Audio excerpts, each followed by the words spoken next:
हे वो सब गाइस, आप देख रहे हो द एंग्री शो और आज हम बात करने वाले हैं एचएएल के विंगमैन के बारे में। लेकिन उससे पहले जाकर इंस्टाग्राम पे फॉलो कर लो, स्क्रीन पे और डिस्क्रिप्शन में दोनों जगह ही लिंक आपको दिख रहा होगा।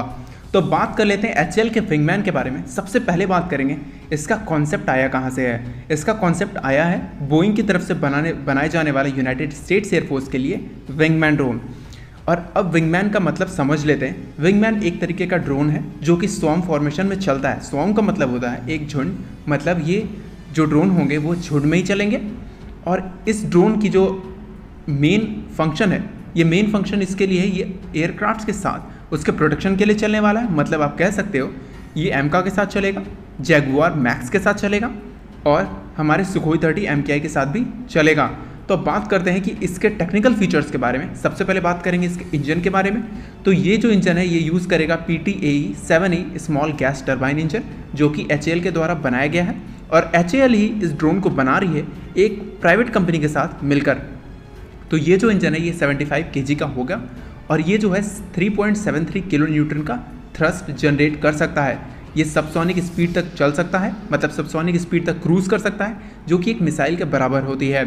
और अगर बात करें कि ये पेलोड ले जा सकता है या फिर नहीं, तो डेफिनेटली ये पेलोड ले जा सकता है, जो कि 250 किलो तक का पेलोड ले जाने में सक्षम है। कहीं कहीं बात निकल के आ रही है कि ये जो विंगमैन है ये छोटे लेज़र वेपन्स भी कैरी करने वाला है। अगर उस वक्त तक लेज़र वेपन डेवलप हो जाते हैं तब, नहीं तो फिर आने वाले समय में इसे अपग्रेड भी किया जाएगा। तो बात करते हैं ये DRDO से कैसे इंस्पायर्ड है। DRDO इस प्रोजेक्ट में हेल्प कर रही है HAL की, लेकिन DRDO ने जो SAAW बनाया हुआ था, जिसकी पिक्चर आप स्क्रीन पे देख पा रहे होगे, वो 120 किलो का था। और इसका भी जो इंजन यूज़ किया गया है वो PTAE 7E इंजन यूज़ किया गया है। और जैसा कि आप समझ पा रहे होगे ये फ्यूचर टेक्नोलॉजी है, तो डेफिनेटली ये स्टेल्थ होने वाली है। इसका जो एयर फ्रेम होगा वो स्टेल्थ होगा और इसमें इंटरनल वेपन बे होगा, मतलब इसके वेपन्स भी इसके विंग्स पे नहीं लगने वाले हैं। और ये जब अपने एयरक्राफ्ट से निकलेंगे तो इसके विंग्स उस वक्त नहीं रहेंगे। जैसे ही ये डिप्लॉय किए जाएंगे तो इसके विंग्स खुल जाएंगे और ये वहाँ से फ्लाई करना शुरू हो जाएगा। ये पूरी तरीके से ऑटोनोमस होने वाला है, मतलब ये अकेले खुद का एक कंप्लीट प्लेटफॉर्म होगा जिस AI बेस्ड, ये खुद से ही उड़ेगा, खुद से डिसीजन भी लेने वाला होगा। लेकिन इसको कस्टमाइज़ भी किया जा सकता है और इसको कंट्रोल भी किया जा सकता है। ये सारे ड्रोन्स एक दूसरे से कनेक्टेड होंगे, मतलब एक दूसरे से डेटा शेयर कर रहे होंगे।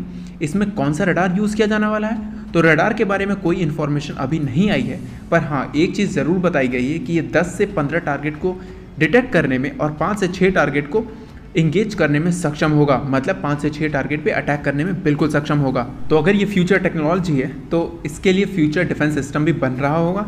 काफ़ी कंट्रीज इसके लिए फ्यूचर डिफेंस सिस्टम बना रही हैं। तो इसमें एक और फंक्शन दिया गया है कि अगर आपका ड्रोन किसी भी तरीके से एनिमी के हाथों में पड़ जाता है, क्योंकि ये डेटा शेयर कर रहा है एक दूसरे से, तो वो जो एनिमी है वो आपका डेटा निकाल सकता है। तो इसमें किल स्विच दिया गया है।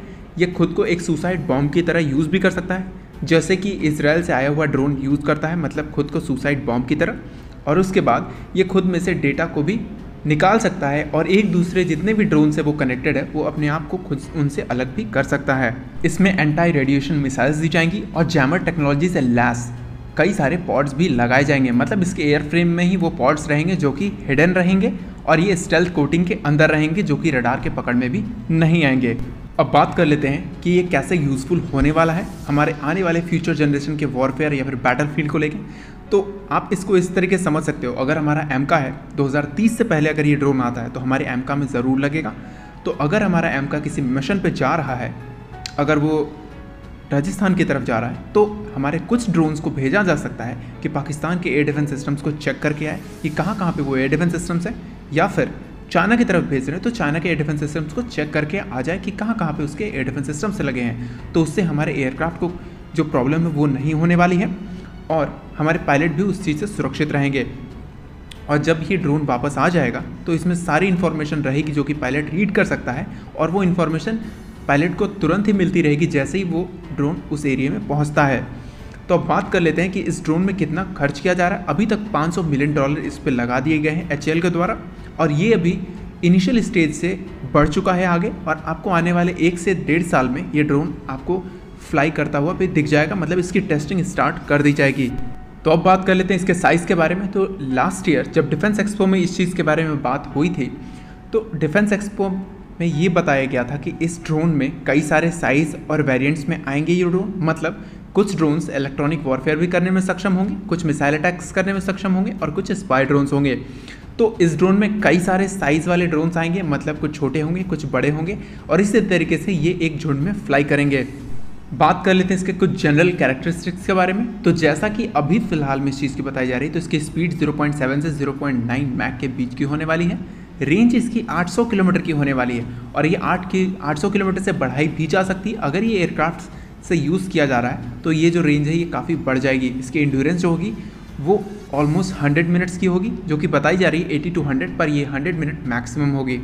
और इसका MTOW होगा, मतलब टेक ऑफ वेट, वो 1300 किलोग्राम का होगा। पेलोड इसमें 250 किलोग्राम का होगा। इसका जो इंजन, जैसे कि मैंने पहले बता ही दिया था इसके बारे में, PTA-7E इंजन इसमें लगाया जा रहा है। और अगर आपको जैगुआर मैक्स के बारे में नहीं पता है तो जैगुआर को अपग्रेड करने के बाद एयरक्राफ्ट बनने वाला है और उसमें कई सारे नए हार्ड पॉइंट्स भी लगाए जाएंगे। और ये जो ड्रोन है उस पर लगाने की बात की गई है, मतलब जहाँ हमारे जो जैगुआर एयरक्राफ्ट हैं उस पर ये ड्रोन लगाया जाएगा। और साथ ही साथ कुछ ऐसे ड्रोन्स बनाए जाएंगे, मतलब स्टार्टिंग फेज में, और उसको टेस्ट किया जाएगा, जो कि अंडर वाटर ड्रोन्स भी होंगे। मतलब हम इसे एयर से लॉन्च करेंगे और ये पानी के अंदर जाकर दुश्मन की सबमरीन्स को चेक कर सकते हैं, मतलब सबमरीन को ढूंढ सकते हैं सबमरीन कहाँ पे है, और पानी के अंदर कम से कम 2 घंटे में रहने में ये सक्षम भी होंगे। और पानी में बिल्कुल टॉर्पीडो की तरह ही, मतलब आगे की ओर बढ़ेंगे और उस ड्रोन्स में पीछे की ओर फिन्स की तरह निकले रहेंगे। और वो जो ब्लेड्स रहते हैं, जैसे कि आपने सबमरीन्स में भी देखा होगा या फिर टॉर्पीडोज में देखा होगा, ये बिल्कुल उसी तरीके से काम करेंगे। तो अगर ये चीज़ें 2030 से पहले आ जाती हैं तो ये हमारे सारे फाइटर जेट्स में लगने वाले हैं और ये बहुत ही डेडली होने वाले हैं।